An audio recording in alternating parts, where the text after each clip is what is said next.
in 5, 4, 3, 2, 1.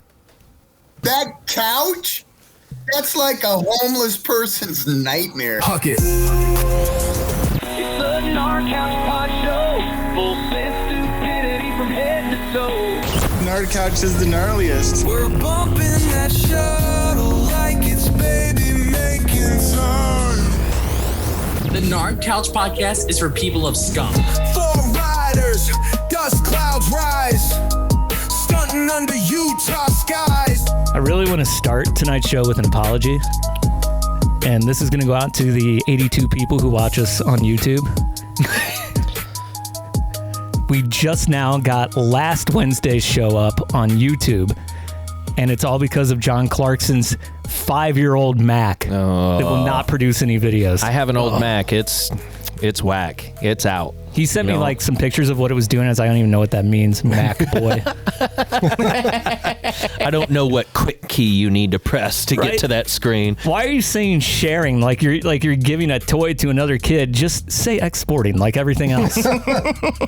I'm enjoying this shit talking, even though I really like my Mac. But the one I use mostly is not a Mac at home now. They've fallen off. They have. They tried to give me one at work, and they're like, it's a more expensive machine, but blah, blah, blah. I'm like, just get me like the best machine. I don't care what it is. Okay, did they call it a machine, or do you call it a machine? Because there's something about that too. You don't like that either. There's something weird about that. It's a more expensive machine, but I feel like it's been planted in my head from IT at work. Yeah. Because they say machine, and I want to sound like... I don't want to sound like an IT person. I know that. that. In some cases, you do. You gotta. I do enough IT shit at work to get myself in trouble, but I know the things to say and not to say. And if it's with an IT guy, I gotta step softly, step lightly. If it's not with an IT guy, you can just throw out any random mumbo jumbo and be just fine. But machine. I don't know. That might be a little too nerdy. This reminds me of something that was happening last night when I was at work. There's a guy, he's really smart that I work with. He's one of our managers. And he wanted to have this in-depth conversation about postmodernism. And I was like, well, I can do that, but I forgot it all. So if you want me to come back next week, because I go to school and forget stuff. That's how I work. Get it done, forget it, and move on to the next thing that is unimportant in your life. That's what school taught you, huh? Well, if you get you don't have to know anything to have a job. That's everybody true. Everybody thinks school is to like learn things. No, if you do school right, you're learning how to work around things. You're learning how to deal with dummies. Right. Yeah. And then he told me, did you know that they had basically AI detection of plagiarism like way back in like 2010-ish? Really? Yeah. I'm not surprised. Yeah, it's kind of neat. Didn't know that. Glad I graduated in 2009. Old fart. We got a great show tonight. We've been trying to get this dude on for a while, and he's really busy, and it was hard to do, but Braydon Bringhurst is going to be on with us. I don't know if you guys are super familiar with him. He actually had a video about climbing that I really liked. You enjoyed a climbing video? Really yes, good. I did. I enjoyed it. I was going to say, because I do, and that's apparent, but you enjoyed watching somebody pedal up a mountain? Did. That's a heck of a challenge, though. I did, and that's when I liked him when I met him, but he won my heart with the climbing video. Aww.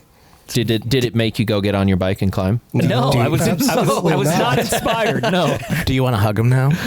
I would hug him for sure. I know he's got a good hug. He's athletic, so he's probably figured out. And he's a Chief likes a good athletic hug. Yeah, he knows how to do a good athletic hug, I feel. Jeez.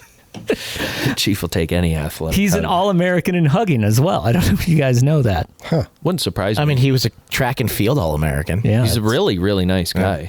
Oh, like the nicest person I've ever met. If you've ever met him, he's a super nice guy. So if you want to hang out with Braydon Bringhurst, stick around. If you want to hang out with people who aren't nice, go to our Patreon. Patreon.com/Nardcouch. And we have many ways that you can join, but the easiest way is to just become, is it a Nardlet? I think so, yeah. A Nardlet?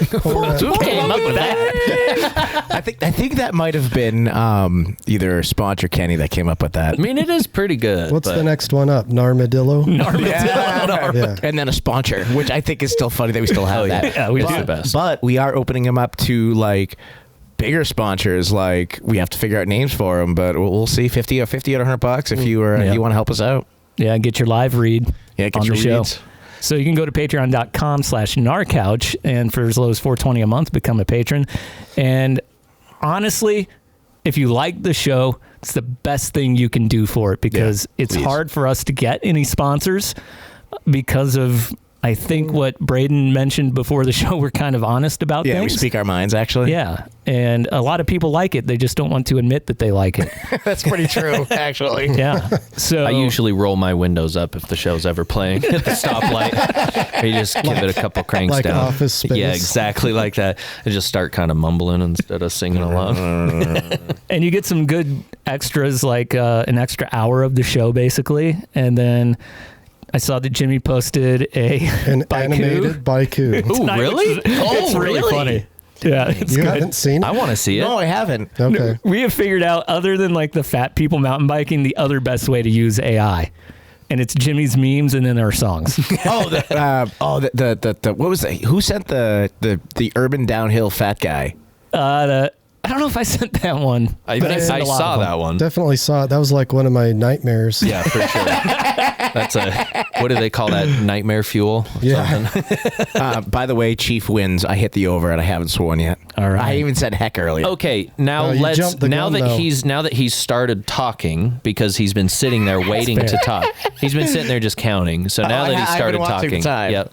So now that he said that, we've got another 2.5. So he can exercise control. Oh, yeah. But he can't talk while he's doing it. He has to sit there and be like, Here's the thing. No, I have to have that. I have to go into it with that mindset, knowing that I have to, like, be professional. That's great, because we're going to talk about mindset tonight with, I think, the guy who's the master of mindset. Yeah, no one has absolutely. mindset like Braydon. Yes. The guy is such a good rider. And like, you'll see a lot of guys who are, okay, I'm a good downhiller, right?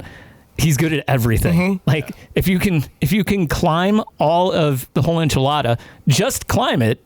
yeah. That's impressive enough. Dude, but to do it the way he nuts. did it Yeah. is wild. That's actually one of the questions we got from our Instagram followers about that. Yep. Yeah. And you can always call our Oral Connections line, 385-626-6231. We have some calls for on that line later on tonight, and check us out at narcouch.com/store.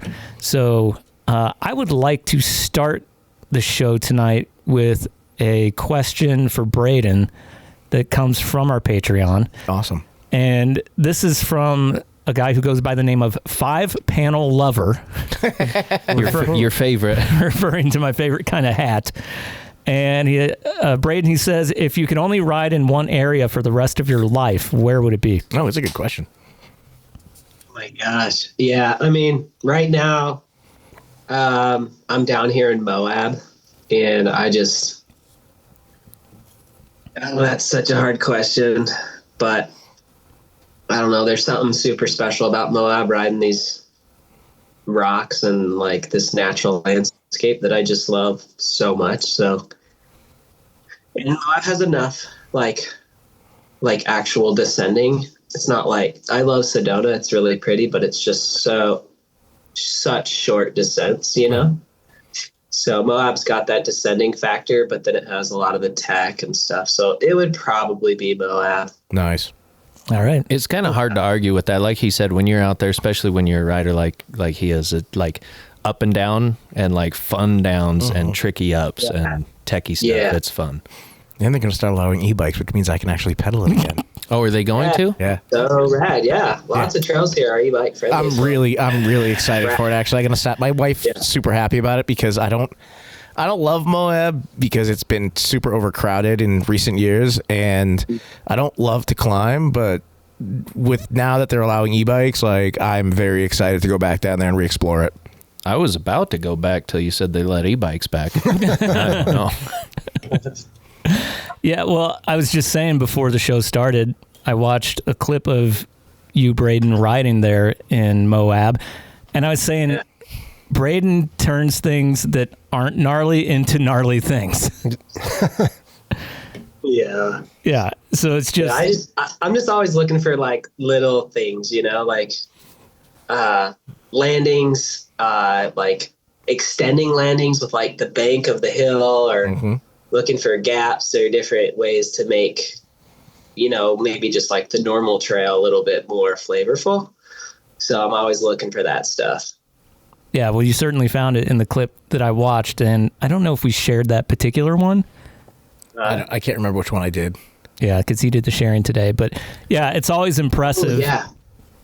And so let's go back a little bit and talk about your background in sports. And maybe this will make sense to people a little bit more, how like your overall athleticism has kind of contributed to this amazing all-around bike talent.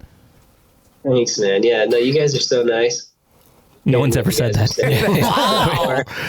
No, hearing what you said before I came on.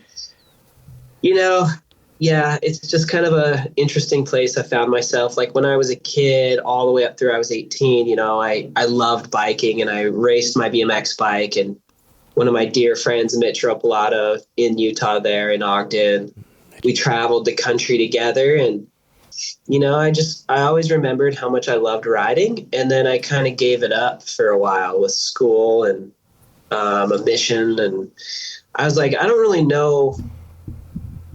after I graduated, I was like, I don't really know what I'm going to do in my life. But my friend Mitch was just like a huge advocate, like, dude, get a mountain bike. It's so fun. And I was like, dude, they're so expensive. Like, that's insane how much these bikes are. He's like, I got this S-Works. It's like $3,500. I'm like, not a chance. Well, I spent $3,500 on a bike. And so I found a bike at level 9. They were doing a clearance, and I got this bike, and I went and rode with him and hit Corner Canyon.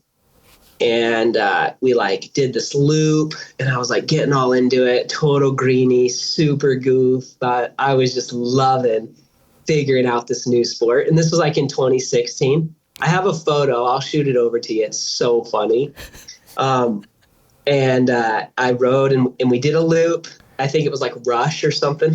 And then we did another loop, and something clicked on the second loop. Like, you can just do anything on these bikes, like these things are so rad. And then, yeah, that was kind of the start of it. And I was like in 2016, and I was just, I had spent my whole life, it felt like, figuring out how to be an athlete. I was doing track and field in college, and it was great, but I knew working with my sports psychologist that, like, in order to do your best, you have to find something you actually love. Uh-huh. And I didn't love pole vaulting. Like, it was a great opportunity, but it was not my love. And so when I found biking, I never, ever imagined or thought it would ever turn into a career. And I was fine with that. I was so fine with that. I was ready to hang up being an athlete and just ride and then try and figure out how to provide for my family and stuff. And people like Mitch and people like my wife that have seen me develop through the years were like, you should try to maybe like do something with this bike. And I was like, I've competed my whole life. And it was crazy because when I was competing a lot, it's like I would win and I was so anxiety driven that it wasn't fun. And then I would lose and it would suck because I lost, and it was this double loss. And I was like, I want nothing like that to influence my riding because I love it so much. And so I started thinking, we could maybe make like a video or an edit or something. And then just over time, opportunities came, and I kind of took that approach that I learned through sports and biking and pole vaulting and all this stuff, mental performance. And I started to just put it to practice with my riding. And ultimately, and I still do it today, it's just me against me. And I look at all of the areas that I'm inspired by, like downhill, slalom, slope style, free ride, Chris Ackrig, Kyle Mears, these guys that can go ride crazy terrain up and down. And I just look at that and I'm like, whoa, there's so much to work on. Like, there is a lot of areas that I need to like focus and work on. And so I kind of just got busy, just kind of breaking down my riding, working in all of the ways. And let's see, it's 2025, and I started getting really into mountain biking in 2016, 2017. And I would say I've just pretty much every day, every week, I've come into it with like goals. I want to work on this. And then just over time, you just keep reaching little goals. You get increased motivation. You feel like, okay, I'm making progress. But then you also see, oh, I still have a lot of stuff to work on, So yeah, I'm at a place now where I'm just like, I would have never guessed in a million years I would be riding professionally. I'm starting the Hard MTB League out of passion and trying to help the sport and the riders. And yeah, I'm just super grateful. Like, the sport is awesome. I love all the variety in it. There's a lot of weird things in it. And that's why I appreciate you guys just being real and calling stuff out, because we can't have enough of that. But yeah, I think overall it's like, man, this sport is pretty rad. I think we can agree on that. Yep. Yeah. All of it, literally all of that. Like, dude, that was awesome, man. Like, this is why I fucking love doing this, because I love hearing that shit. Yeah. There we go. Yeah, that was really good. You talked about Hard MTB League, so let's go over that a little bit and just explain what it is and what you've put together. I know you had some issues the first iteration you tried to do of it, but as you have done in other things, worked past that. Yeah. I mean, it was like, it's such a risk. It's such a shot in the dark, but it feels like I'm at a point where I'm not afraid of failure. I'm just like trying to take what I've learned and my connections and my skills and my network and all these things and trying to make something special for our sport. And so really it was like, okay, we needed an event that, for one, spectators can watch, they can see it all right there. And then we need to allow riders to be able to compete in a variety of skill sets. Like, the sport right now is you have dual slalom. That's a very specific raw riding, berm riding, kind of pump tracky. That's it. And then you have downhill, which is so sick. And then you have cross country, you have free ride, but there's nothing right in the center where there's a formal, legitimate competition that like crowns the best all-around rider. And so I just started thinking like, man, maybe we could do something. And so, yeah, it's been over 2 years since these thoughts, and like probably close to 3 years when these thoughts started to kind of come. And then, that we built this track, built a team. And last year we did the test event, and it was like good. And we got a lot of feedback from riders, and it was great. But then it was pretty much impossible to find sponsors just because of the state of the industry. And I was like, no worries. Like, we can't force things. I hate forcing stuff. So I was just kind of like, whatever. And I was doing mental performance coaching for a company in Boise. And I just love that stuff. Like, I just love helping people, just straight up, period. They don't have to be bike riders. And the mental performance stuff is like, it gets me so fired up to see people just building those skills. And so I was doing that. And then the president of that company was like, kind of learned how I just wanted to help people. And he caught wind of what I was trying to do with this Hard MTB League. And he didn't understand all the details of it.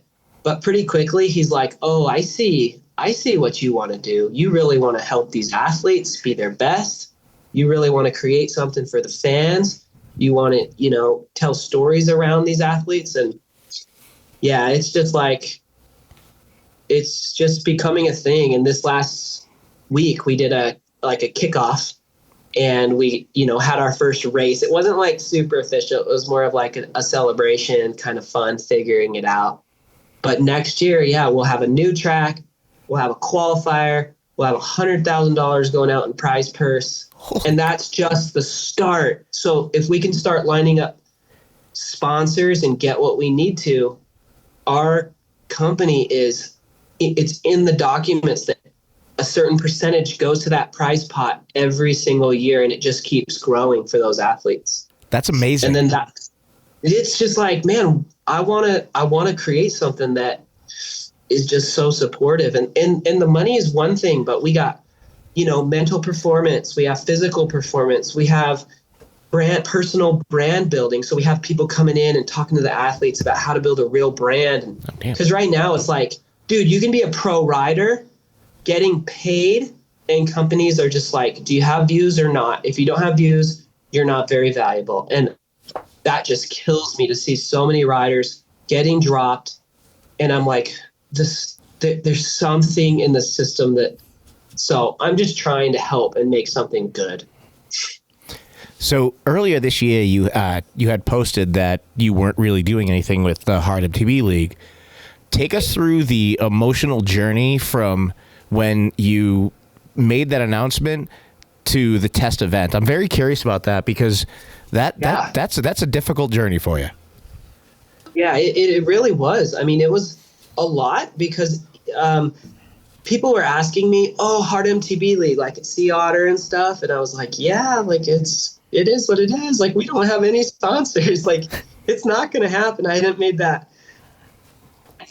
announcement yet, but I was like, yeah, like, I'm trying the best I can, but in order to do this event right, just to share, like, it was $230,000 to do it right. Yeah. And so I either want to do it right or I don't want to do it.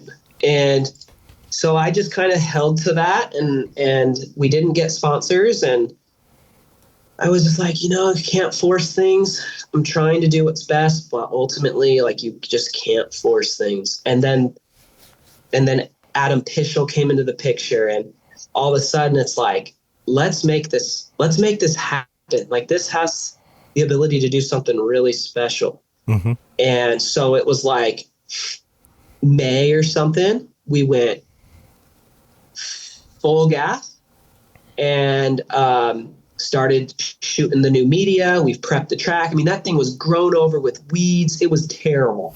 And we went out, and Rob went out there, our builder, freshened it all up. We got some volunteers, went out there, shot those clips with all that green grass that everybody's seen. And like, it was on. We were like, let's do this invitational / celebration event on the Gen 1 track.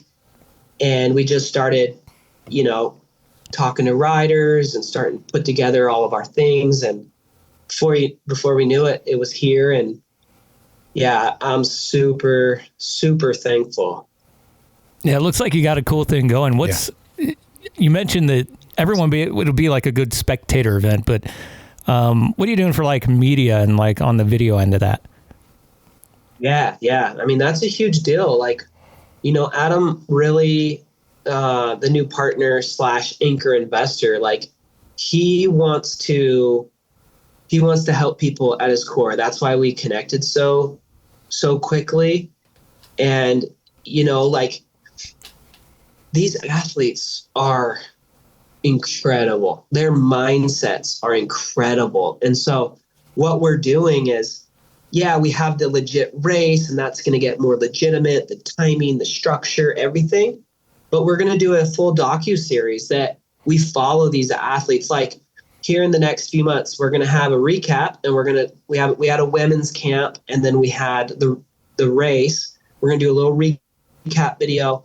It was amazing to see these athletes working through crashes or fear and getting through the track. And then we interviewed the athletes, and they just talk about their mindset and how they did it. And our goal is that inspires people to be like, okay, like if they did it, then I can go do whatever I'm up against. And that's the kind of the ethos, like the whole mission behind all we're doing is we just want to create something extra special for the athletes that creates a really authentic and positive message through the media. So we're going to do one on the prodigies, little Wes and Asa. They were there, and it's super cool to hear their mindsets. And then we're going to do one on Jordy Scott, and she's the queen of crankwork. She's just, I'm so impressed with her. I mean, she's getting her master's. She just won queen of crankwork. She overcame a broken ankle since last year. Like, she's got some incredible stuff to share. And then we're also doing one on Kaylee Skelton and Tegan Cruz, on how they worked through the week and kind of battled through and ended up winning the race. So nice. Yeah, that's the media plan. We got the broadcast, we got the docu-series, and yeah. I know you're big on the mindset stuff. We've actually talked about that quite a bit in the past. Yeah. And you do the performance journal, which we've also talked about. Can you kind of explain like the things that you do to make yourself a better rider that maybe a lot of people aren't doing? Yeah, I think one of the biggest things for me is just being super present in that session or that day. And like all of this stuff helps me in my personal life, but like my personal life is a lot more messy. My business tactics and growth is a lot more messy. But like the one thing that I can really control is my riding and my practice sessions. And so when I come into a practice session, or I'm working on whips or threes or climbs or slalom skills or whatever, I just start, I have this thing, it's called a focus framework. And if you're feeling anxiety or if you're feeling fearful, that's because you're focused on the future. Like if you're feeling fear, part of your focus is too far out there. If you feel guilt and you feel heavy and just down, like weight and negativity, often that's from the past. And so we all hear this all the time, like learning to be present is this great little, Instagram story, but it's like, how the heck do you get present? How are you present? Like, what does that mean?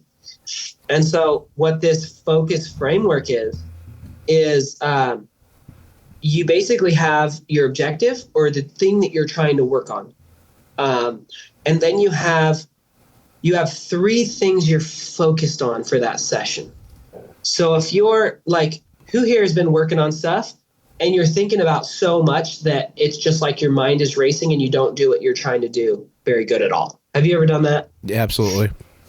Yeah, like JP hasn't. No, never. The rest of us have. It just doesn't feel like I do because it's nonstop. It's a constant mindset. Totally. So like there is a point where there's too much stimulus in the mind. Yeah. And that's anything above 3 focus points. So goddamn. 3 focus points, if you can just fill that conscious mind with those 3 things and you execute those really well, you're going to be much better able to execute whatever it is you're trying to work on. And then after the session, it's really easy when you're trying to work on stuff to feel like crap. It's easy to feel kind of bad, like, wow, I suck, like, wow, that was terrible. So it's super important to like pull out 3 things that you did well. You have to force it. In the beginning, it's really hard, but you have to pull out 3 things that you did well in that session. Yeah. And then you just list 1 thing to improve. And then that keeps your motivation high. It keeps your anxiety kind of in control with what you're working on. And then you feel the confidence growing and your decision-making's growing. And it's just a magical formula. And I've done it, and it's helped me in everything. So would you say being focused on like more being task-based than results-based is like a good way to stay present and keep that mindset? 1,000%, dude. That is huge. Have you read the book The Fearless Mind by Craig Manning?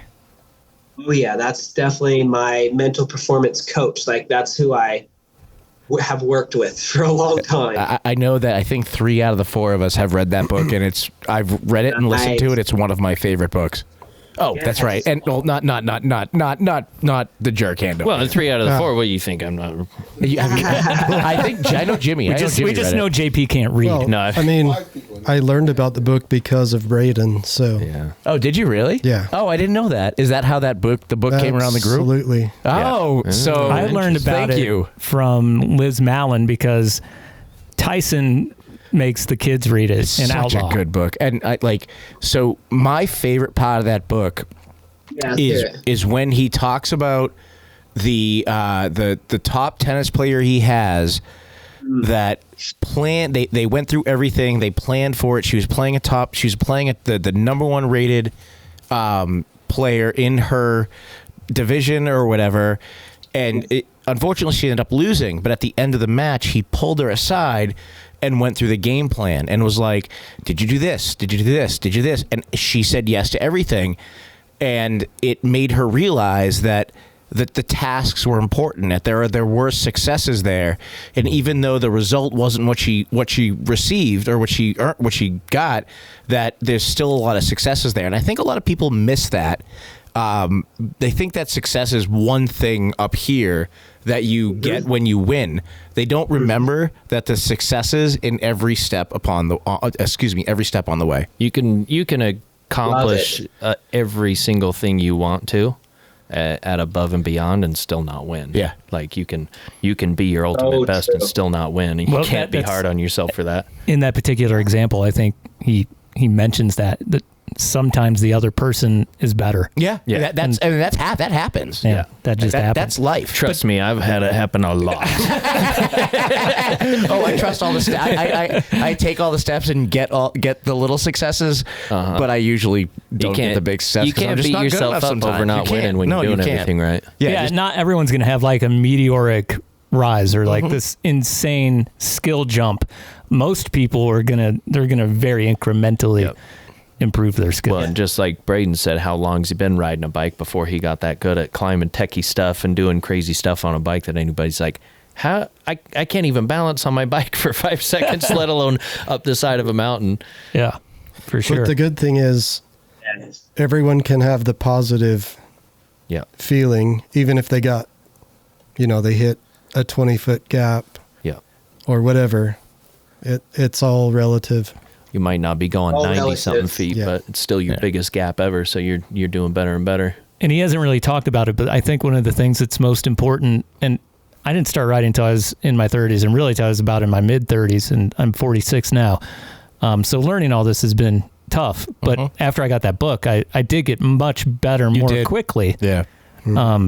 Just because it teaches you how to like track that stuff, and it teaches you to realize what the thing is that you're actually doing. Okay, so like if I was doing like a flip or whatever, I would say, I'm just going to sit back and put my head back. That's a flip. I can do those 2 things.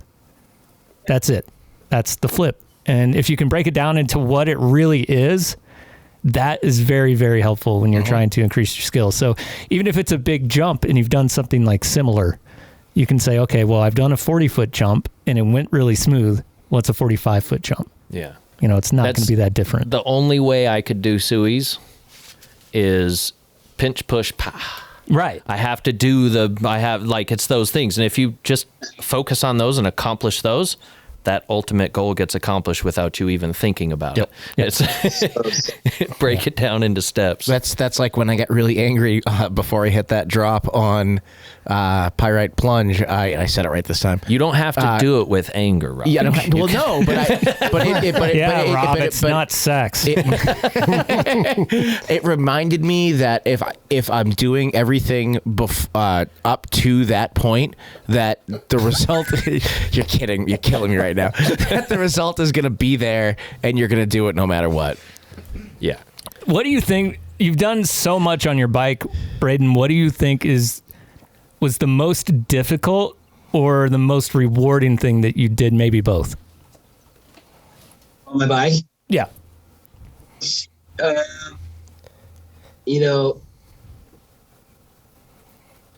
don't know, man. I just am addicted to like progressing. And, you know, you guys were just mentioning it, like you take incremental steps and it's all relative. I get the same feeling when I accomplish a really small goal or a huge goal. It's like this dopamine hit that is super important when you reach a goal or you like do something just beyond your reach. And I'm a believer, like, we all need as much confidence and self-belief as we can possibly get in life, just because life beats you to death, dude. Life is so hard. And so my goal with bike riding is to feel that growth and feel that dopamine hit every day and just incrementally get better. You know, like I love what you said about pinch. What was it for the Suey? Oh, the pinch, push, pow. Because you got to pinch your seat and push your hands down and then pow, or pull or pop or whatever you want to call it. But and then the flip was what? Sit, look back or something? Sit back, look back. Mm-hmm. Sit back, look back. Like when I'm out there working on my threes, so my cues, so the mind is like really... It's interesting, you know, like what you fill it with will grow. Mm-hmm. And so those 3 cues, they need to be task oriented. They need to be focused on actionable things. So like real quick, and the book does this, but like close your eyes and do not think of the Mona Lisa with a big, nasty, milk-infested mustache, right? You just did it. And so like when you're focusing on things, you're filling the space. It's called the law of occupied space. Mm-hmm. If you're filling that with constructive, actionable tasks that are helping you get where you're trying to go, it pushes out doubts, interference, negative thoughts. There's no room for it. And so like when I'm riding, just like you guys just mentioned, my 360 is like riding a bike is super scary, right? Like it can go bad real quick. And so when you're focused on hitting your tasks and incremental growth, it's actually not scary. It's all relative. So like I've been really working on these 360s and getting them like pretty flat and dumped. And my cues for that are compressed bike, sit, eyes to landing. So like when I'm going into that jump, I can sense the fear coming because I'm going to be fully backwards and kind of upside down. And it's like, oh my gosh, you know, I don't want to crash, but if I think that, I'm going to crash. So it's like, all right, compress the bike. So squat it into the lip, sit the hips, put the eyes on the landing. And I do those 3 things and I click through it. And like, I do that with my whip, pull back, push the legs up in the bike, you know, and then like with flips, set the flip, look through, match the landing. So like everything I'm doing, I'm filling the space with tasks and things that I want to do. Not that I do them every time, but it's going to help me get there a lot better than leaving that space just empty and open or letting negative thoughts in.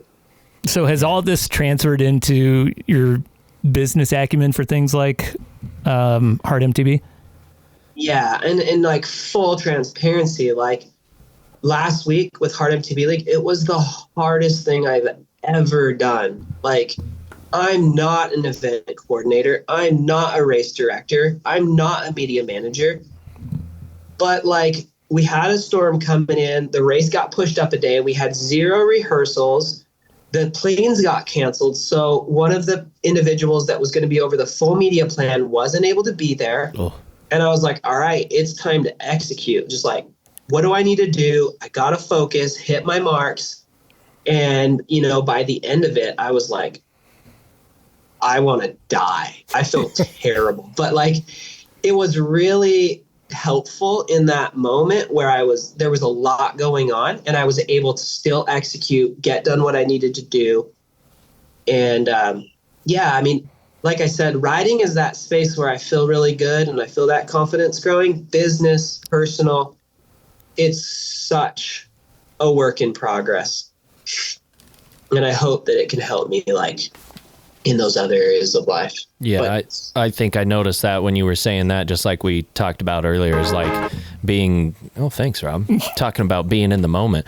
But like being in the moment, like the actions you're taking are in the moment. If you're thinking about your dumped 360 as you're rolling into it, that's the outcome that you're looking for. But if that's all you think about instead of just those in the moments, and same thing with the business thing, it's like you just gotta, you're there, you're doing it. I mean, my business, half of it is drilling concrete and laying pipes for the last week. And it's, you know, if I think about the end piece of it, because we're literally doing probably 5,000-6,000 feet of bent conduit in a garage. If I think about the finished product, I'm not even going to show up to work. I'm like, yeah, no, but you just lay out the plan and just one step at a time, and you immerse yourself in that. You don't have enough room for everything else. Yeah, you can't let cool. yourself get overwhelmed by the big picture. You have to focus on the things in front of you. I like the mindset, the way he lays it out. That applies to every sport. Everything, yeah. Really everything. Everything you do. Yeah, Really that's cool. It's cool kind of seeing that when you hear it from a couple different people and then a couple different points in life, and it's like, wait a second, we're just talking about the same thing over and over again, but just about different, you know, different places and things. But there's this one thing that I was talking to my wife about a couple weeks ago. And so I was lucky enough to be a photographer for some pro hockey teams in the past. And I was telling her there's a look that I see in pro athletes, like in their eyes, that I haven't been able to figure out what it is. And I've been telling her about it for like years now. And I think you finally helped me figure out what that look is, like what it is in their eyes. And it's just that we're here right now, and it just has it comes out visually differently. So yeah, totally. Yeah. And so I've even seen it in like local riders when they're, you know, trying a trick for the first time or something. Like I've seen it in Curtis Downs for sure. The guy's a nut, you know? Yes. So I was trying to figure out what that was for so long, and now I think I actually know. That's way cool. Yeah. I love that. Question from the Zoom room, actually. Comes from Eddie Pliers. It's a good one, actually. He prefaced it by serious Q. He said, has to do that, or we won't read it. Exactly right. He says after an injury and in the process of recovery, i.e., something serious like broken bones, how does the breakdown process change as going from being in motion to becoming stagnant on the couch? Oh, man, that's huge. Do you want me to give my 2 cents? Mm-hmm. Yeah, for you. For us all? That was for you. Okay. I mean, yeah, like this last summer, the 4th of July, I was at Core Park there in Salt Lake, and I made a mistake, and I fell 16 feet and broke 3 ribs. And oh shit! It was really scary. It could have been really bad. But you know, friends that get hurt, broke my ankle before, and it really comes down to, it's in those moments when you're hurt that you really have an opportunity to develop your mind. Mm-hmm. It really causes you to just be so simple because you can't do much. So it's like, what can you do? What in your rehab, or what can you do to be building yourself in those low moments? Because you'll learn as you build those habits of setting a goal, having a plan to get there, being task oriented. And if you hit those, you're learning the framework. Your brain is learning how to operate correctly. So when you continue to get healthy and you continue to get back on your bike, you're already going to be thinking so much better. Mm-hmm. It's very hard. Sometimes easier said than done. But it is a great opportunity to really buckle down, spend time each day on your mind, come up with plans. You know, it could be like my friend broke his shoulder. One of his focus points is walking the block. You know, he can't ride, but he can go walk the block twice a day. And when he does that, and you list out the 3 things, you better let yourself feel good about hitting that mark. You know, you got to celebrate the small wins and let that dopamine hit come because you accomplished a goal. And that will just continue to add and compound over time. Would you say that's your favorite mental exercise, or is there something that you prefer more or like more to help you keep that mindset? I think it's one of the biggest components to my mind is just like very deliberately journaling. Journaling or doing the framework, like writing it down, voice memoing it, because it's just, I don't know, super easy to kind of get lost to and fro and get blown in the wind, you know, trying to get where you're trying to go. So when I kind of set up the framework, I see that progress, I reach those goals, I feel that motivation. And another thing I want to say real quick on like injury is when you come back on the bike, you know, you need to accept that you're not going to be where you were when you got hurt, and it's okay. And you go back a few steps and you work through that confidence process of building again, and you'll learn when you do that, you'll actually get back pretty quick. Yeah, Cheef went through that. He knows all about that. And I think it all goes back to the same thing as like all of that, especially coming from an injury, is like taking those small wins, like you said, more positives than negatives. And the negatives can be just more realities. Like, hey, I can't do that yet, but look at these 3 things that I did do. I think that's super important. I'm having a hard time doing that. It's very difficult. Can't. No, it's don't say can't. super difficult. Can't never got nothing done. And just having your first big injury where you break a bone or something like that, that one's really, really rough. After you've done it 5 or 6 times, it becomes less rough. Yeah. And if you're younger, it's harder to be patient to get back, I think. But the older you get, the more you're like, okay, you know, 3 months really isn't all that long because I've been here for 45 years. Yeah, weird. It is bizarre. I remember the first time I broke, you know, my hand, or like I guess the first time I really had a sports injury was skateboarding in college. And I'm just like, my whole summer's ruined. My life is over. You know? And like, by the third time I had rolled that ankle horribly or broken it, I was like, whatever. Yeah. Like, I can remember that was like me after my first big mountain biking crash. I was like, I'm super fucked. Yeah. And then like a month later, I was riding again. I thought I was done for the season, and then I rode like a bunch after that. Jimmy has some questions from our Instagram page, and so we'll ask you a few of those. Some of them are funny and some of them are serious. Some of them are totally inappropriate, but I'm surprised there's any serious ones in there. Maybe 3 or 4. There's only one I really don't want to read. That's fair enough. Maybe hour 2, but we'll leave that for the aftermath. Yeah. So if you could be any animal, what would it be and why? Who asked that? Tyler D. Coburn.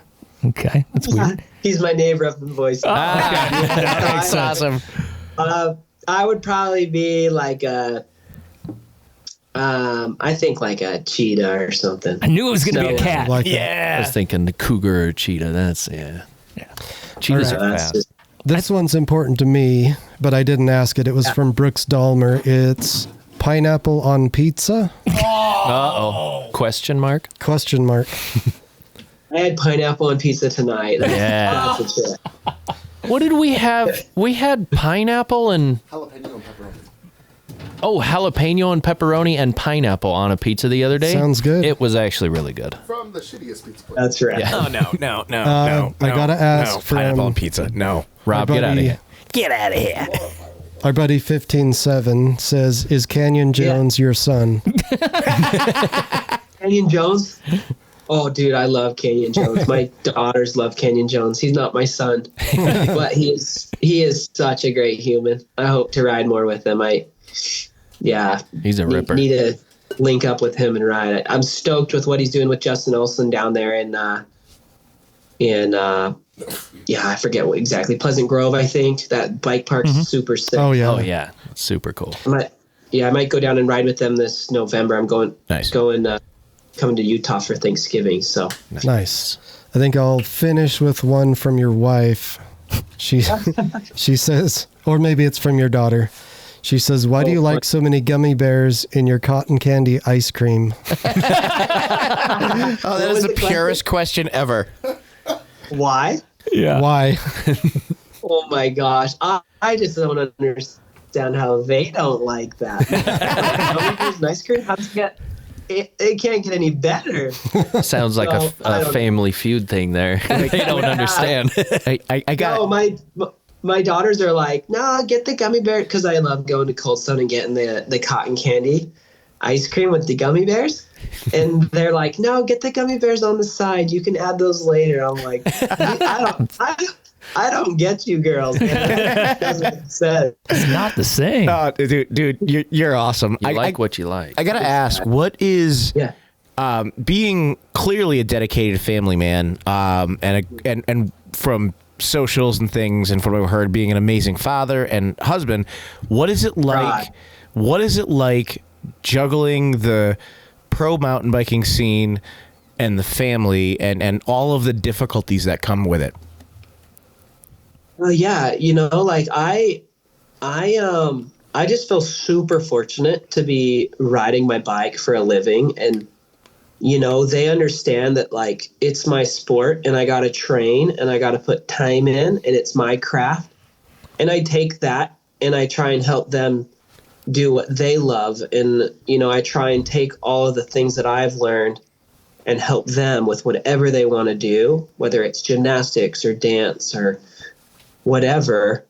It really comes down to like, I've just gotten a lot more efficient with my time. Like when I'm going to train, I mean, I can be in and out of a training session and come away feeling pretty fired up in like 2 hours. Oh, nice. So I can go do my training in the morning, be back, start working on Hard MTB, start working on other community projects, whatever. And I kind of treat that like work, and I treat riding like it's just my craft. And whether I get dropped from all my sponsors or whatever, I still am going to ride because it's like my therapy. It's so much more to me than what I do for a career, that I kind of keep it separate and like special for me in that. Hopefully that makes sense. But it doesn't really, I guess maybe it doesn't affect my family life that much, just because they see me doing something that I love, and I want to be an example of them to do something you love and you can figure it out and make it work. And I feel super grateful. I'm super grateful for my family, and I wouldn't be doing this stuff if it wasn't for my wife like encouraging me, because I'm super low risk kind of guy, honestly. And like, I would not be pursuing this if it wasn't for her, like believing in me. And then, it's kind of crazy. It's kind of a weird answer, I guess, but amazing. No, it makes sense. It's nice to have a wife who understands why you do the things you do. And I have one, and I understand what that's like. It's great. Yeah. It really is. Women are much better at handling autistic grown men. Are they? I didn't know that. What? Yes. I don't know if Rob put this in your email, but we always ask our guests if they want to ask us a question as a whole. So if you have a question that you would want to ask us, it can be funny, it could be serious, doesn't matter. We've had all kinds of weird questions. What would you ask us? I think just right out of the gate, like with Gnar Couch and what you guys are doing, keeping it raw and keeping it real, like what is your ultimate goal? Like, what do you want it to do? What do you want it to be, in a year, 2, 3, 4? What would be your goal? I'm going to start because I've been seeing the video go around, and I used to watch it when I was younger. The snowboarder, MFM. Mark Frank Montoya. Yeah. It's him going to Colorado and, what does he call it?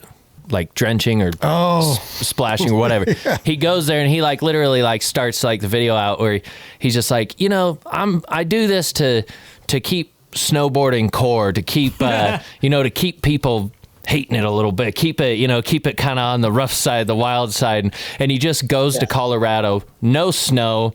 Everybody's riding groomers, and there's hundreds of people on these slopes. And he's just spraying all these skiers coming in, just showering them. So that's kind of how I feel about it. I'm just trying to stir the pot a little bit, keep people on their toes. I don't want anybody to get too comfortable. That's boring. Totally. Sick. All right, what else?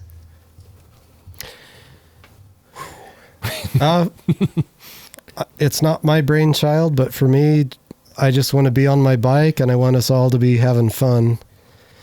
And a little bit like JP said, stir the pot a little. We don't need to make people too angry, but if they get angry, that's their problem. Yeah. I would say I'm 100% with that, but a big part of this is selfishly helps me with my mental health and keeps me, like I always tell Cheef after we do the show, my mental health is the best it ever is. Right. And it's the biggest thing, I think, aside from that, the really big thing for me is I know that even if 50 or 250 people listen, that we're going to help and reach somebody. And we've actually had messages from our fans, not fans, fucking listeners, whatever. Oh, that was my first F word. No, second, third.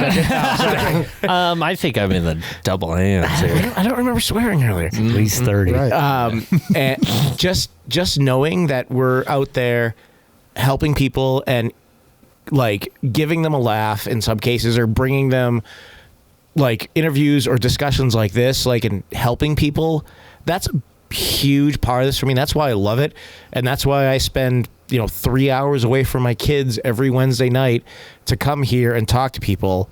And like also I was talking to Chelsea about this recently, the mountain biking has given me so much, and I'm never going to be a guy that's going to be like able to give people my riding, because my riding it's garbage. I have fun, and that's all garbage. It's at least recycling. It's recycling. Okay, I'll take that. But it's nothing special. But all ends up in the ocean. It does. It's all being able to contribute to the mountain biking community with this and give something back to the community, and I mean the industry, quote unquote, that has given me so much.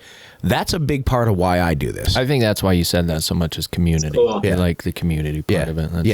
Absolutely. Like with this, Cheef has created it's a pretty amazing community, and like to continue that and to keep doing it for the next whatever year, whatever we end up doing, like that to me is important, because I know that I'm giving something back to something that has given me so much.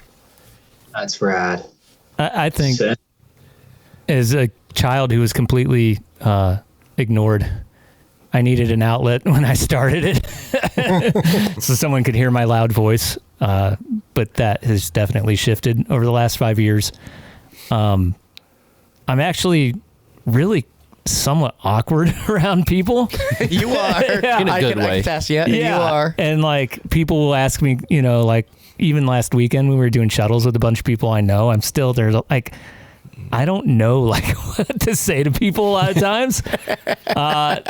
And I have like no desire to really be known in any way by it. But I like to be able to say things that are true. Yeah. And that's been a big part of my existence. Things that people can agree with. Yeah. And not everyone will be able to create an outlet to do that. I hope people can come on and feel like they are not in like an interview situation where they feel pretty comfortable, and we can just like talk. And I think it's nice to give that to people. And a lot of people have said this. They're like, this like drastically improved my life. I don't know how. I don't know how. But it has for me. It really has. And so rad. Yeah. So in 3 or 5 years, if it doesn't have to be like a big thing, but I think if we kept doing it the way we're doing it, it has all the potential to be, but it wouldn't be the goal really. It's like that. Yeah. The steps are the enjoyment, and the goal is kind of an afterthought. Yeah, and when we get to Trestle in July and everyone's there and we have 30 people there who listen That and shit's we're all riding, always it's so really much fun. fun. So Yeah, it's a lot of fun. And that's kind of what it was really about. Or getting heckled at a pro race for somebody recognizing my voice when I was laughing. I think it's just a bigger version. I'll bet you Braydon's probably had this too. I mean, when he got back into riding with Mitch and stuff, it's like, it's that crew. It's that, like, it's a much broader version of that. But like back in the day, we had SLC MTB, and it was like those were the homies, and it's like people you could hit up to go ride anytime. All that. One of the funniest stories. I don't even know if I've told this on our show. Me and Ryan Rodriguez, who I love and I feel very comfortable around. Oh yeah. We were down in the desert. He's like, "Come on over here." He's like, you can come meet Dylan Stark and these other guys. And so I go over to this fire, and Dylan's over there, and like, it's just like, I think everyone was just high. And like, in that group, no. And like, I didn't even want to be there, honestly. So I sat there for like 15 minutes and kind of Jimmy style, like Irish goodbye to everyone. Like, just went back to my trailer. It's like, okay, it's like 8:30. I'm ready to go to sleep. You don't even say bye. You just wave in the dark. Okay, guys. I gotta go. I don't know this, but it's hard because like being old, you're so much older than people sometimes. It's just like, I don't have anything to identify with, but yeah, it's definitely been interesting. Yeah. And getting better. I love it. I'm a huge fan. Like, I think like all of us in our like our individual communities and then collectively is like, it's just all so important, whether it's a women's shredder group or a certain men's shredder group. Like, In the Hills Gang is a perfect example. Like, look what they're doing down in Green River every year for that crew, and those people, like, they're creating a space that certain people are resonating with, and that is so important, And it's like, we all have our crews and we all have our people, and it's like, I'm just such an advocate for all of it. And, some people, I'm sure they don't like me, and I'm sure some people don't like you guys. And it's like, only a few. Cool. Find somebody you like, and, be with them. And I definitely appreciate like how you guys are super nice to me, and you let me come on here and chat and just be myself, and I don't feel judged, and I hope you guys don't feel judged, because it's just like, there's no time for that, No. We're just humans riding bikes, having a great time, and celebrate like our differences, and it's just good stuff. It's you can't feel judged if you're too busy judging. That's how that's JP's motto. Well, having you on was it was a real treat. Like, glad we finally got to get it done. You can shout out to your sponsors if you want to do that thing. Some people do, some people don't.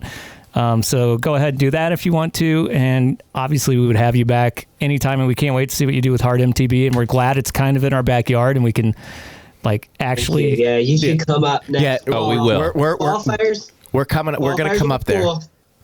But the main event next fall is going to be electric. Like, right. Bring the freaking foghorns, bring the clappers, bring all the stuff. It's going to be so fun. We need to drive the trailer up there, and we'll do a show up there while we're there. We're gonna come up there, cover it, do the show, and who knows? Maybe we can talk about figuring out how we get our name on the banner, like we get our name on the banner at TBS. TBS. I can't talk. Traumatic brain surgery or something. Heck yeah. No, that sounds great. Bring your bikes too. Like, riding in Boise is pretty fun. Yeah. We almost rode, I think, Cheef, right? What's that? We almost rode in Boise. Oh yeah, I've never ran. I've heard a lot of good stuff. I've wanted to go up there a couple times, but I've definitely ridden there. Have you? Oh, you blew I up remember there. you saying something. We've got family in Ontario, so every time I go there, I at least hit up Eagle Bike Park. Yeah, well, yeah, I've heard that's like cool. Utah, you really can't beat Utah. I mean, it is just unbelievable. But Boise's super fun, and it's got a fun vibe, and it's got good progression in it. So it's worth stopping if you're driving through. I've only hung out and been to the Northwest biggest water park with my family. I haven't ridden there. That water park is pretty cool. Wait, Whataburger or water park? that water park is pretty awesome. Water. I'll say it like Same. Whenever I say this, I like get a giggle out of it. Water park. Water park. Whenever I say my R's, Chelsea says it sounds like a fucking. It sounds like a pharmaceutical commercial. It's never not funny. There's just something about it. Who's this bro in the teal shirt? The lurker? This is our jerk hand. He handles the behind the scenes. Nice. This is Perry's race manager for TDS, as in Perry has to manage. Yeah, it's every time I went from kickstand used to be my race manager, and he did a pretty good job. And then Eric, he always brings beers and packs good bowls, but otherwise it's more like I'm like, oh, he's still passed out. I go race the first 2 stages, and then I get to the van, and then he's gone. I'm like, oh, he must have finally woken up and gotten out of bed. and there's no food all day, no nothing. And then when I finish the race, he's there with 2 beers. So it's you pick and choose. I can't be too picky. Beggars can't be choosers, right? Leave the camp before this dumbass. Rob and Eric were my race managers at TDS last year, and let me tell you, I didn't even have time to think about racing. I was there in official capacity with Nardcouch. He was your manager. I just cooked you food. Nothing was official about that weekend. I'm going to say that right now. On the day that didn't matter. One fucking practice on the day that didn't matter. Oh, practice day. That's awesome. Practice. It was good. It was talk about practice. I really want to get there, dude. Yeah, if you the type of riding you like and everything. I mean, it's there's a couple of like sketchy parts of some stages, but man, those trails are just the best. And Rob's ridden a few of them, and it's like there's some where it's like techie enough you got to come in kind of slow and find your line and hit it and do it right. And it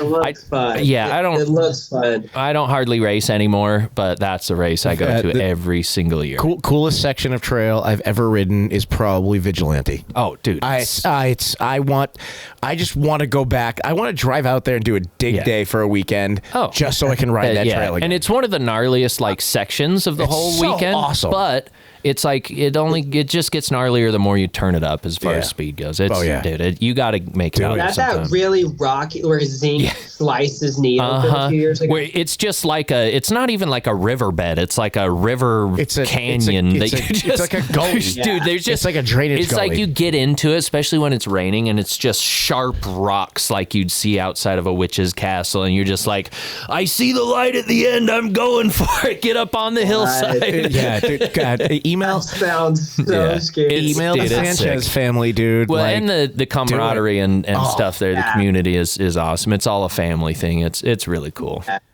You don't have to go there and potty, but if you do, you're gonna have a good time. Even if you don't potty, it's a good time. If you don't party.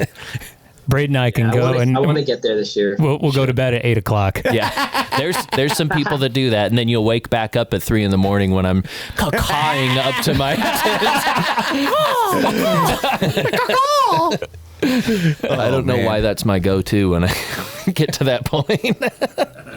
But no, it's awesome. It's a good time. But I'm excited to see what happens with the Hard MTB. That gets me really excited. We're coming up for your main event next year for sure. It's hard work, but keep pushing, man. Yeah, keep it up. Thank you so much. Shoot me an email, and if we can figure out something. I'm stuttering. If we can figure out something to some way to be a help to it, let us know. Shoot Rob an email. He'll shoot you 3 back. Okay. Probably. Yeah, that could be sick. Okay. All right, man. Well, thanks so much. We gotta get help from all the different areas. So definitely keep that in mind. I'll fire an email back, and thanks for having me on here, guys. Yeah, thanks for coming. It's Braydon Bringhurst. Thanks again, man. Thanks, guys. Have a good night. Wow, you got applause. All right. Thank you. Guys are too nice. I think we should make that. Hey, if you see stuff, always be a critic of me and let me know, all right? Oh, we will. Hard MTB League needs criticism. All right. Well, Yes. we will not. Don't give us the green light, because we'll better look out. Oh, like, I mean, you know, and like, I just want stuff to be done right, and you guys are honest critics, and I appreciate it. So I think that's why I'm so excited about the Hard MTB. Like, it's from your heart, and you want it to be done like perfect. I was chatting with Cody and some of those guys, and just like hearing about your internal, like, hey, if I'm gonna do it, I'm gonna do it like the way you said it. I'm not gonna do it, or I'm gonna do it just how I want. So I like that. that's sick to hear. Well, cheers, guys. No, that's cool. All right, later. All right, Awesome. dude. Have a good Have sir. night. Cheers. Stay fried out there. See everybody. See ya. You know, we do a really nice light clap. That was nice. I think we should just do that. It's very golfy. I mean, when you you get- golf clap. have golf experience, Yeah, I so do. you understand how to do it. Do you see that? Because I mean, yes, it sounds like clapping. I can. I will not specify.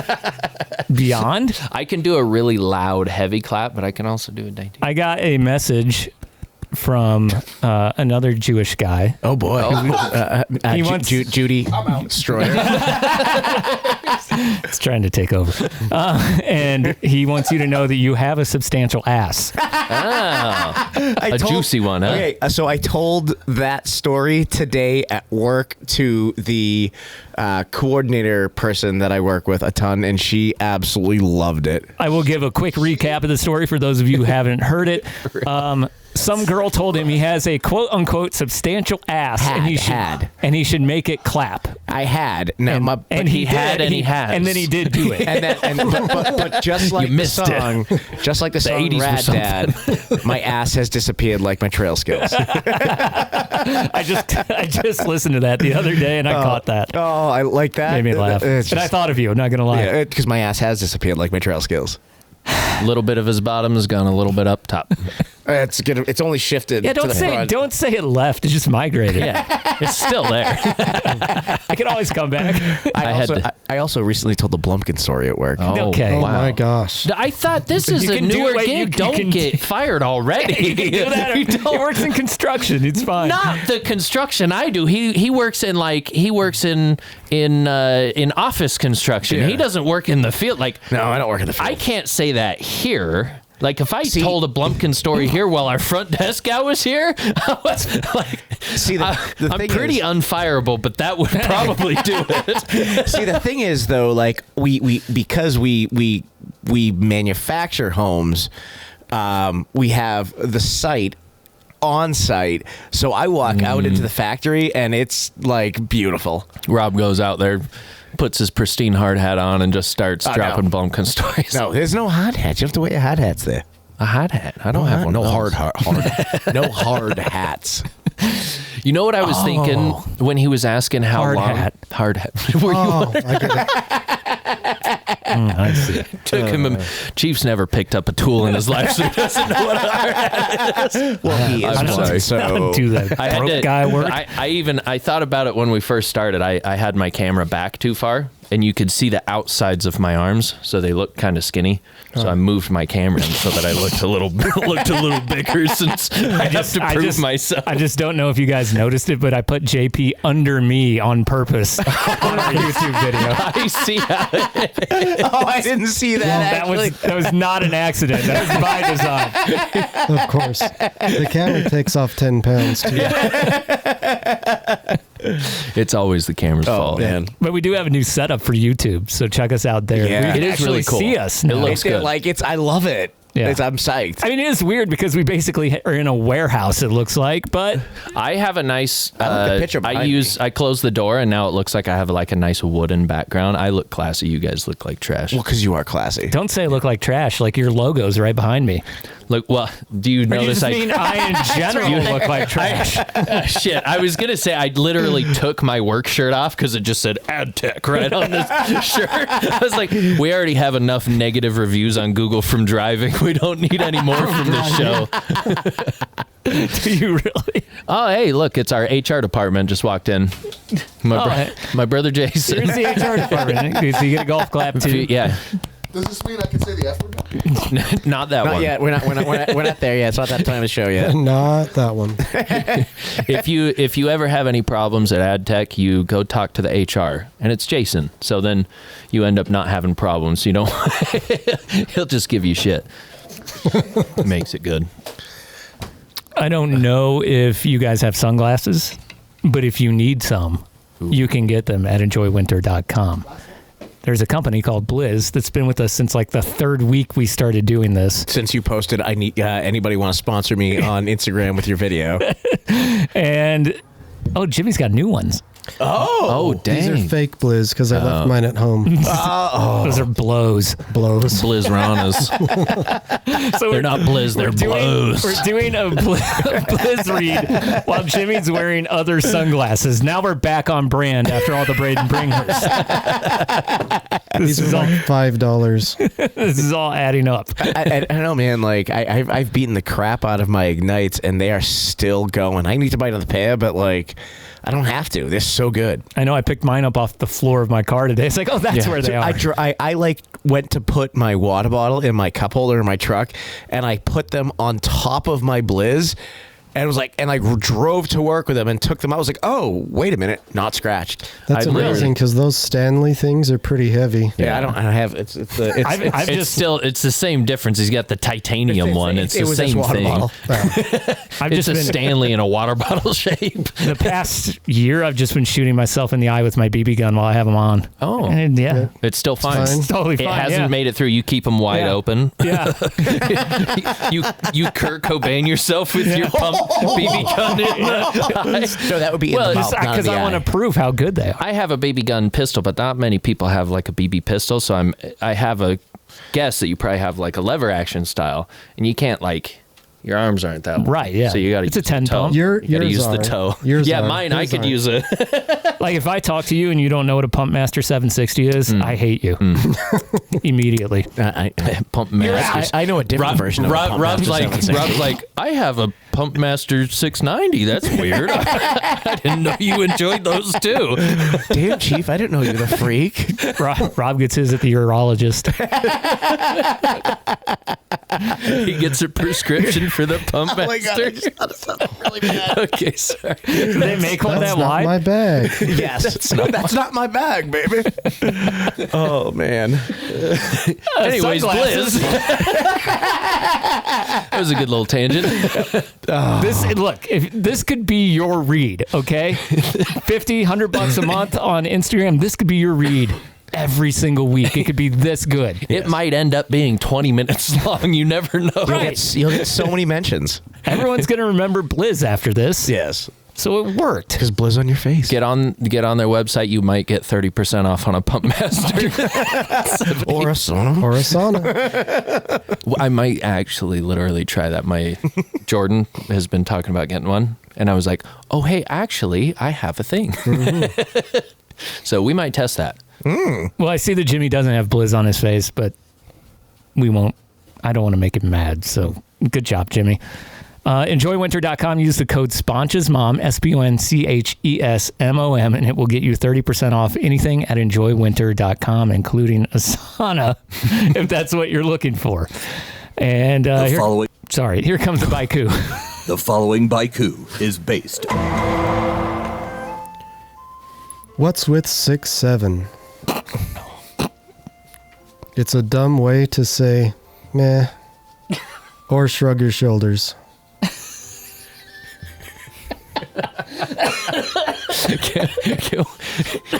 I know what it means. I asked my kids this. Is that really what it means? And they're like, it's meh. It's like mid. It's mid. Yeah, because you guys have kids that would know that, huh? Yeah. I'm so old, saying mid is stupid. Yeah. I use mid when I really want to feel young. I thought mid was the thing to say. Dude, mid's gone. Mid's kind of mid nowadays. Things are moving too fast. Yeah. so now it's gone to numbers, not letters. No, it's 6'7". Dude, I don't. You even did it right there, yeah. Jimmy. He's like 6'7". Isn't that what they do? That's what they do. It's almost like juggling sometimes. They're like, 6'7". Like, why? Where does that even come? Where's the 6'7"? Some like YouTube kid said it. I'm sure it was just one person some said stupid TikTok thing. You know what? It's the same thing too. That kid's gonna claim until he's gonna be an old man. He's gonna be like, you know that 6'7", I did it first, and everybody's gonna be like, sure, Grandpa, go to bed. Like nobody's gonna fucking believe him. My fucking daughter was was like talking about 6'7" the other day. It's like she's like, what does it mean? I'm like, what does it mean? She's like, oh, it's just like nothing. I'm like, well, do you know what 6'9" means? And she's like, no. I'm like, you're lame. She's like, wait, what does it mean? What does it mean? Here's the difference. Damn it, Rob. Today's generation kids lose their shit over hearing 6'7".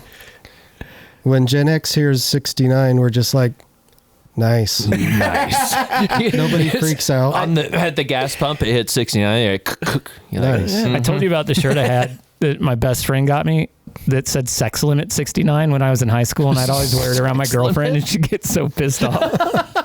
I hate that. Looked like a speed limit sign. I mean, that kind of makes like a speed limit sign. It said sex limit 69. Nice. Guys, I think I found a way for us to tie in to understand the 6'7", because we see a 6'9", and we're like, yeah. 6'7", meh. Right? Yeah. It's the pretty same smart. fucking thing. But That's there's like smart. a relation to 6. Is that real smart? Is that wicked smart? That's wicked smart. 6'9's at least something cool. It doesn't just mean nothing. I don't know. I'm not okay. It can be cool. But thank you for that.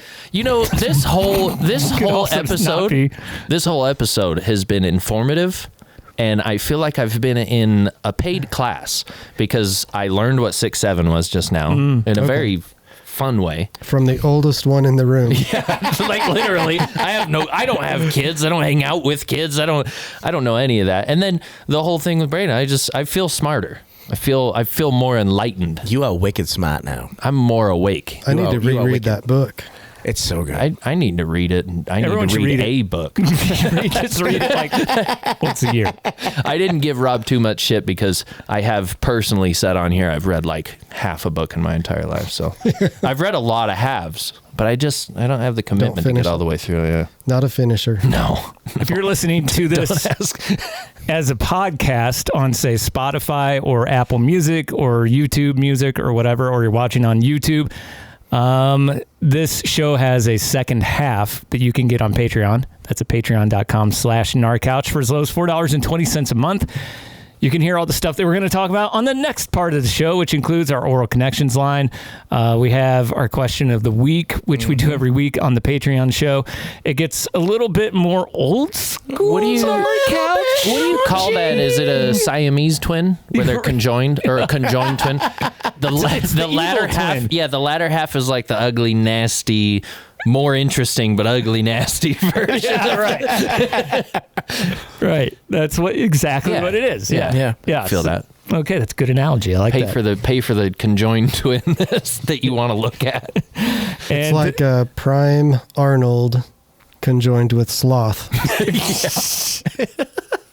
Thank you to all of our patrons. We have a few new ones this week. Nice. Thank you. Including Justin Miskey, Jake, Jordan Madsen, Cade Hunter, and Travis Wallen, Danimal, and Nate, and Josh Kniesel. And I want to say thank you to Zach Robinson, too, for we all know Zach, right? Yeah, I know he Zach. joined. Yeah, well, he joined and that too. was Nice. Congratulations to him on it. He just got engaged. Oh, congrats. Him and Katie that's are great right. people. Yeah, I love Zach. Zach's awesome. Their wedding date is one day before Rachel and I's wedding anniversary next year, so we're excited to go there and celebrate with Zach's Snapchats are the best. I love them. I don't have Snapchat. It's kind of like his are like the group message you hope never gets leaked. That's not that bad, but like in a personal way, just the shit he says while he's sitting in his truck or while he's driving, it's great. It's as good as it gets. I hope ours never gets leaked. You think ours? I hope there's like two other ones I'm in that they're worse. I guarantee they're worse. Oh yeah. I just know you, so I know they're worse. Dude, did I tell you what happened when I got down to Virgin week before Rampage or when we went down for the show, a couple weeks, and Eric Duncan, he's like, "Hey, you guys want to be on a list with me?" No. I'm like, what? At first, I didn't even understand what he said, and then he like sends an airdrop to all of us, and hit accept, and it's the Anarchist Cookbook. Like, legit, a full-form copy. He's like, there you go, guys. Now we're stuck together. And I'm like, okay, well, thank you for that, you fucking guy. We got to have them on because I was Chelsea is finally going to Chelsea and that group are finally going to release that video, that documentary they did. Oh yeah. And they're actually going through. They have somebody editing it in India. She has to. I actually got to ask her if she wants to do the voiceover for it. But the one that Eric and her and Karsten went on in Central America, I think it was. They're finally going to be releasing that, so we're gonna have. I got to get them to come on for that. That'd be cool. Yeah. Yeah, having all three of them would be great. Yeah. Karsten's been a big influence in my riding and really helped me become a much better rider. I like his very chill approach. Well, yeah, and I like that he shows up, unlike JP. What? Oh, you did show up. It's just 2 hours late to our ride last week. What is that? I showed up, and you guys were like 2 hours early. Because when we were first talking, no, that's not true. When we were first talking, like the week before, it was supposed to be like 2 o'clock. It was supposed to be like early afternoon. Remember that? Ezekiel told me noon. Yeah, I heard noon. Yeah, that was the last confirmed supposed to be time. the nooner. Yeah, see? So yeah. I mean, I saw the noon stuff. You're probably right. It's just 3 people who are wrong. Yeah, I'd say. Or 30, however many people were there. There was 3 there at noon. I drove 12:30. You know, because I have a full-size man truck. I drove a lot of bikes up and down that mountain. You did. Okay? Mm-hmm. Don't put that on me. I was gone, so I didn't see it. I stayed later. You were there for the first part. That's why we make such a good team. I actually, it is true, but I didn't bring my truck. And then everyone was mad at me. That's why I did not show up while you were there, because I didn't want to be like, yeah, this is Cheef, he's my friend. Yeah, he's the guy that showed up without a truck and a pad. What do you mean? You were back at the he left the truck at home. I had to take my truck in to get it fixed. No. It didn't pass emissions, and then it was... What was wrong with it? It's just manifold stuff. It's a Dodge. But it's gone now.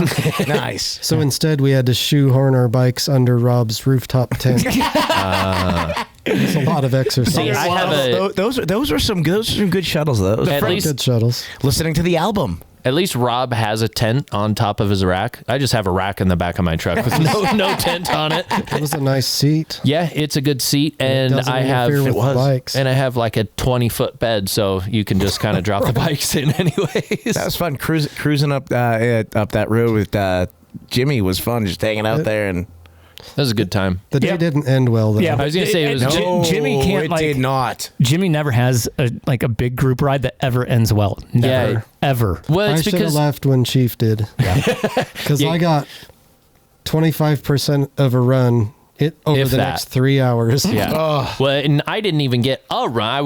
I was the whole reason we went over there, so I kind of feel bad about it because we were at the other ones. I'm like, hey, what about Maple Hollow? I tried to drive. And yeah, I know.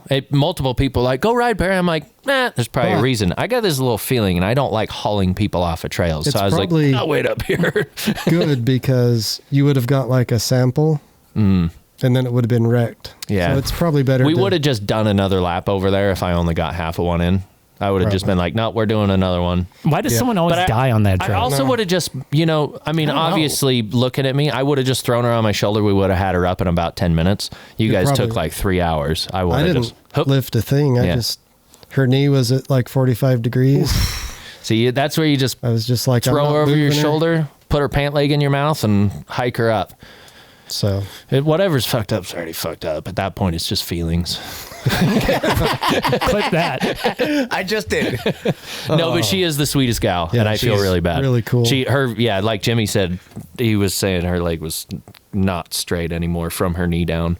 It did go back in before they moved it. Dislocated and and I think ACL for sure, and maybe MCL for sure, and maybe ACL, something like that. ACL too. Shout out to her. So that's a bummer. It's like a ski. It was a ski injury on a bike. Weird. I don't know if it wrapped around a tree or what. That's what it sounded like. She turned on one of the turns, went right into the light because Aubrey was right behind her.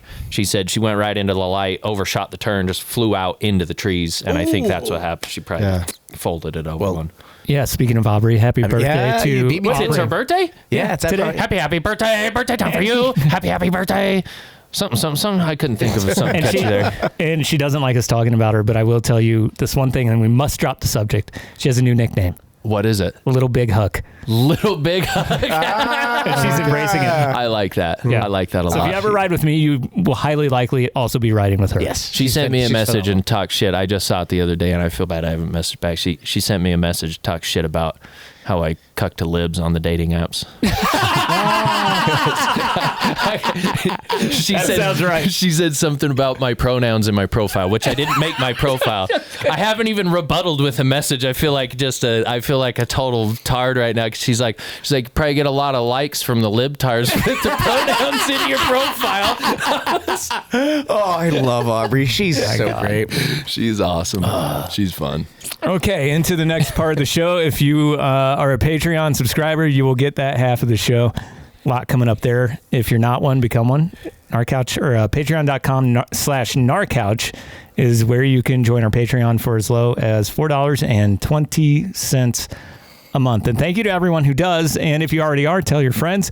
And like I said at the beginning of the show, man, nothing helps us more than that. And it's honestly not very much money. You're at least going to get 4 more podcasts at $1 a podcast. Mm-hmm. So go for it.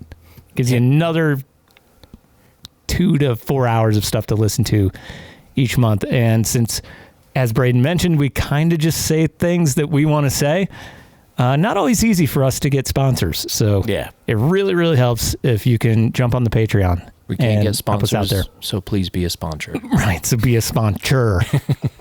And we will love you forever for it. And I think next week we are off. Yep. Because I'm going to be in South Carolina. I think I'm going to Jared's place on Thursday. Stoked for you, dude. Yeah, so that'll be fun. Did you know they have a 50-foot jump there? Oh, really? Nice. Are you going to hit it? Yes. Are you going to flip it? No. I don't think you can flip that one unless you're Jarrell Webster. Is it like really flat? Yeah. Yeah, it's not. Just like go kick a lip into it. I mean, I could probably flip it. Yeah. Sit back, look back. Yeah, see? Sit back, look Don't back. think about the finished product. Just do it. Yeah. Just do the steps. I have to do it on not my bike. That'll be weird. No, I'm going to tell you, I've gone through the steps and been too relaxed going through the steps. It doesn't always. Execution. Yeah. Sometimes you do. There's the landing step, the last one you have to think about. Because I did that on a flip once. So it was like, flip, look. And I was like, oh, it's so nice out. Nice. And then I was like, oh, shit, I'm under rotating like crazy. That's how I almost lost my nipple last week. Dude, I almost lost my nipple on my mountain bike years ago. I think it's an under talked about thing. Like, it is. Nipples can go missing on a mountain bike. Yeah, once those handlebars pitch up, that was through my chest protector. Yeah. Dang. I had a brake lever break off. Oh, yeah. Oh. I got a scar across my nipple still. Not a good one. Jeez. Yeah. Well, if you crash, don't crash on the carpet. Oh, that's what I was thinking about when I was watching the videos today. Dude, the It's a manufactured mean rug burn. trails scare the shit out of me. Yeah, I'm going to bring my elbow pads. Yeah, do it. They're just going to get ripped off immediately, and You're just gonna like catch and you're just gonna spin like a rally car. I think my whole arm will rip off. I just ripped my headphones off. Sorry, my Italian came out for a second. Is there anything else we need to talk about before we go into the next part of the show? No. Should I tease the guest that we are officially confirmed for the week after that? The week after that. That's a good one. After a long 2 solid years of discussion with Of this convincing. person. Of convincing. Rob's probably 50 emails maybe. Only 3. 3 or 4. 13. This guy is good dude. We call him the nicest guy in mountain biking, nicest family in mountain biking. Tyler McCall is going to join us in 2 weeks. Ooh, he and Braydon should fight for whoever's nicest. Yeah, and then after that, 2 weeks after that, because we're breaking for Thanksgiving as well, Reese Wallace is joining us again. That's going to be awesome. I can see those two fighting about who's nicest, and then Cam McCall floating down from the sky like an angel, separating the fight. I'm gonna reach out to him too. I really want to have both brothers on. They're all good dudes. Yeah, I'm really excited, and it's cool to hear that he's interested. And he even, when he responded to me in the last email, he actually apologized to me for not responding quicker, which was like, did you say, yeah, that's right? No, I said, thank you. But yeah, I'm super excited to have him on and to chat with him. It's going to be a good one. He's a great dude. And I promise I won't call him Tyler Bierman. Yeah, please. Check us out on Wouldn't be YouTube the first time. and join Patreon. That's the only two things I got to say before we go into the second half. Except, and thank you to TRP. Yes, TRP has taken care of myself and Jimmy recently, and is, I think, the favorite break of this dais. Everyone here, stands for totally rad people. Yeah. Oh, I like that. Yeah, especially Nate. Nate's a good dude. Oh, and Kevin lives right behind He's with there actually the week after Reese. TRP is coming on with us. Oh, great. Rob, I like that. Yeah. Rob, yes, this is a gaius. What does that mean? Oh, It's Jimmy, not a dais. Jimmy, you are my favorite. You are my favorite. All right. So, got a song coming up. This song is actually my first request song where someone has asked me to write a specific song. Well, and you said you wrote a good portion of this yourself, right? I wrote almost all this one. Yeah, right. Right. I did write almost all of this one, though. He's C. Diddy. And then I had to record it like 10 times. That's the crazy part. But so Zach Roman, who we all ride bikes with, he's been asking me to do a Toes and Hose song for a long time. So fucking because good. He's always towing us up the hill on his e-bike, and I guess he thinks we're hoes. I mean, not he's not accept, wrong. I won't accept a tow for that exact reason. So there's no ramp on this one. There's no talk over. It just goes straight into the lyrics. Boom. This one is called Toes and Hose WC Mix. Toes and hoes.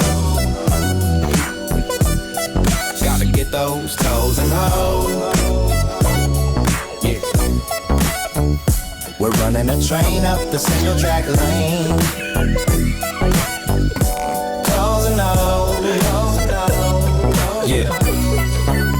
I got volts in my frame, torque in my veins. Your pedal pour broke, stuck in the climbing game. You said, bro, can you told me my quads are toast? Now you're my trail host, lobbing my seat post. Elastic dreams that told me rope stretching between our bikes. Yeah, that's a tight connection. You're climbing like a hero, but we both know if I cut the juice, you ain't got flow. Toes and hoes. And everyone knows, run that train past an analog bros. They stare as we roll with our toe show flow. Toe show flow. Toes and hoes. If you wanna go down, you gotta get it up, yo. That's the toe, life goes. So I'll be the toe if you be my hoe. Some run motors, some run pride. 800 watts, I'll be by your side. But do work, ho, don't let that hub spin. And you owe me a snack when the ride ends. You ain't no log, but I got you. I'll be a toe pimp like I ought to. When your legs get tired, ho, I got you. Let you struggle on the climbs I will not do. From the base to the peak, we're a power duo. You'll always be my bike, ho, just so you know. Got the toe rope stretch, a sweet connection. A toe in this whole mountain bike perfection. Toes and hoes, and everyone knows. Run that train past an analog bros. They stare as we roll with our toe show flow. Toe show flow. Toes and hoes. If you wanna go down, you gotta get it up, yo. That's the toe life code. So I'll be the toe if you be my hoe. I hope that's what he was hoping for. That's It was. I think better than what he could have ever dreamt of.